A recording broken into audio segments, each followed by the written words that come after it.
Halo saudara pendengar, kita berjumpa lagi dalam program Kuasa Kebenaran. Saudara, kalau minggu lalu kita telah membahas tentang hal yang sangat menarik, yaitu seorang murid Yesus atau sebagai warga negara kerajaan Allah, dia harus belajar. Dan poin yang keempat pada saat ini kita akan membahas tentang seorang murid atau warga negara kerajaan Allah harus menambahkan iman. Saudara, sebelum kita akan membahasnya bersama-sama, mari kita berdoa. Kembali kami menghadap Dikau Bapa dengan segala kerendahan hati kami. Kami bersyukur dan berterima kasih karena Engkau begitu baik di dalam kehidupan kami. Saat ini Bapa, dalam program ini kami akan membahas kebenaran firman-Mu. Biarlah Bapa firman-Mu itu tertanam dalam hati kami, dan itu kami mengerti, bahkan kami dapat melakukannya di dalam kehidupan kami setiap hari. Karena dengan firman-Mu lah kami akan mencapai surga yang kekal. Terima kasih Bapak surga, kami sebagai pendengar, pelihat. Biarlah Bapa kami senantiasa lapar dan haus akan sabda firman-Mu, sehingga kami butuh akan asupan firman-Mu. Terima kasih Bapak, pimpin acara ini dari awal hingga akhirnya dengan tidak kurang apapun. Dalam nama Yesus kami bawa dia kepada-Mu. Amin. Saudara pendengar yang saya kasih dalam kasih Kristus, saat ini kita akan membahas tentang seorang murid Yesus atau warga negara harus menambahkan iman. Saudara, mari kita membaca firman Tuhan yang terdapat dalam 2 Petrus pasal 1 ayat yang kedua dan yang ketiga. Saudara, dalam terjemahan Indonesia Yunani dikatakan begini, saudara. Ya, terjemahan Indonesia Yunani. Anugerah dan damai sejahtera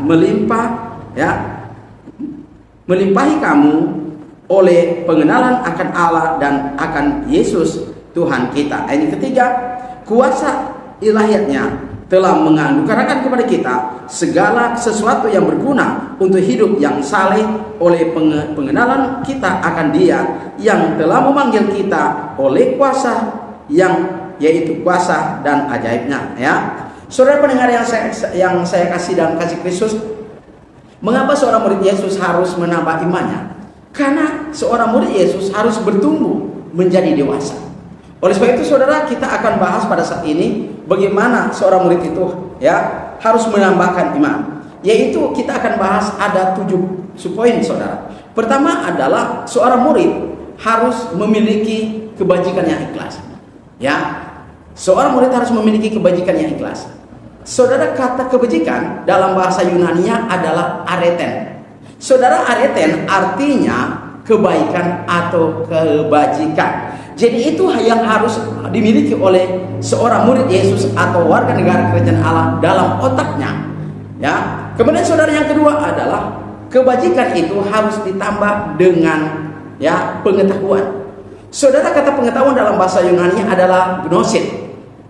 Gnosis ini saudara asal katanya daripada gnosis yang artinya selalu mengingat, ingat dan bijaksana.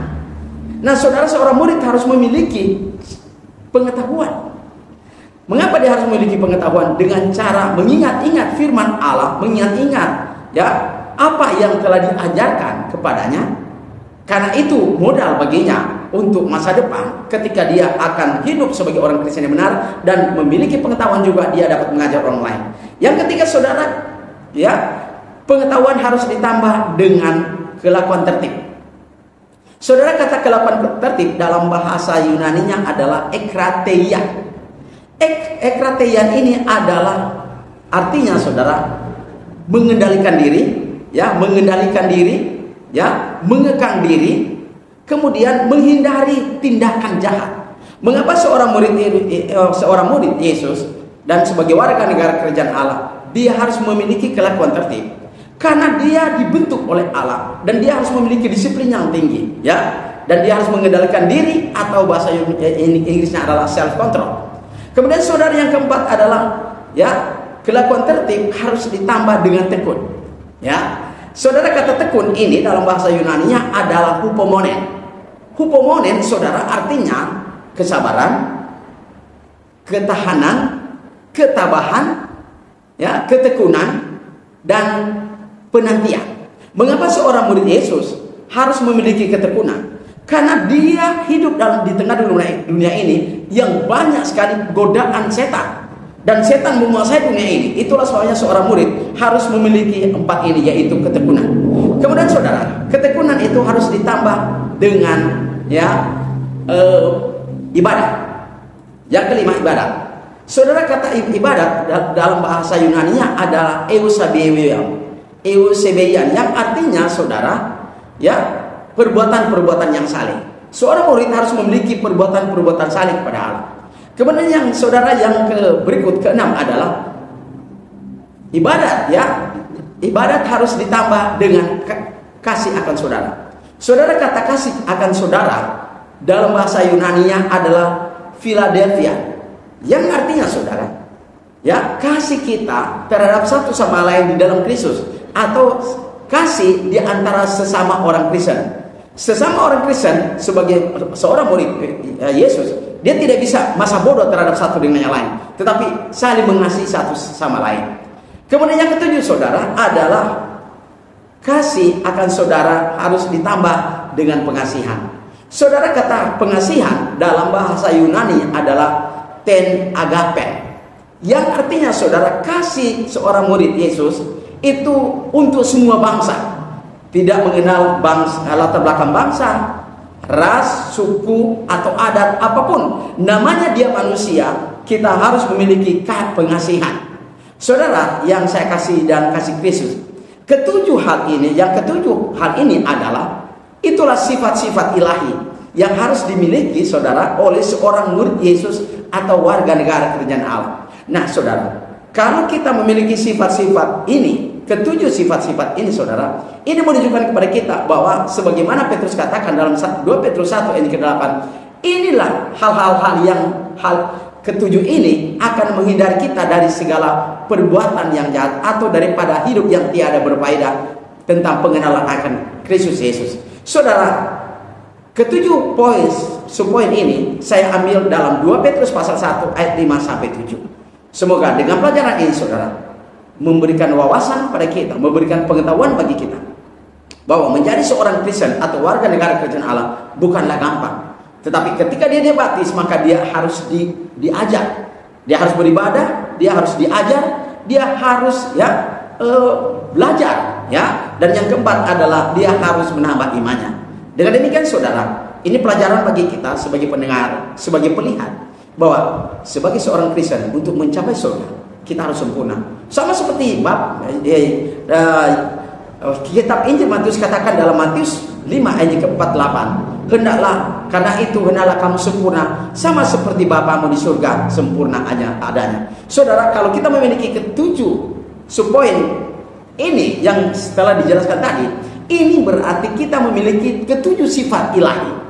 Nah, ketika kita memiliki ketujuh sifat ilahi inilah, maka kita akan menjadi sempurna. Sama seperti Yakobus katakan dalam Yakobus 1 ayat 25, orang yang menyelidiki hukum yang sempurna, yaitu hukum kemerdekaan, tiada menjadi orang mendengar yang terlupa, melainkan orang berbahagia di dalam hal ia menurut itu. Mengapa saudara kita menjadi sempurna? Karena kita menyelidiki hukum yang sempurna. Kita menerima pengajaran yang sempurna, yaitu Injil Kristus. Karena kesempurnaan itulah yang dituntut oleh Bapa, sebagaimana di Matius 5 ayat ke-48 katakan, karena itu hendaklah kamu sempurna sama seperti Bapamu di surga sempurna adanya. Terima kasih saudara, semoga ini bermanfaat dan memiliki sebagai pengetahuan bagi kita bahwa kita harus belajar dan kita menambah iman kepada Kristus. Amin. Saudara, mari kita berdoa. Bapa kami di surga, kembali kami menghadap Engkau dengan segala kerendahan hati kami. Kami bersyukur Bapa, karena Engkau begitu baik dalam kehidupan kami, memelihara kami, menjaga hingga detik pada saat ini. Bapa surga, biarlah pelajaran yang dibawakan kami dapat mengerti, memahami, dan kami dapat mengaplikasikannya di dalam kehidupan kami setiap hari.